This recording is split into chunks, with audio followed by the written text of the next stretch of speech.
জগতের গুরু শ্রীযুক্ত সৈনিক মনোরঞ্জন দাস দাদা, আজ কীর্তনে আমার যতদিন হয় তারপর কোনোদিন আমাদের একসাথে আসর হয় নাই। আজ আমাদের প্রথম আসর দেখা হয়েছে সেজদার সাথে।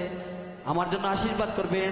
উনি যেভাবে পদাবলীটাকে পদাবলীর মতো পরিবেশন করে থাকেন সেইভাবে যেন আমিও পরিবেশন করতে পারি। জয় নিতাই, জয় রাধেশ্যাম।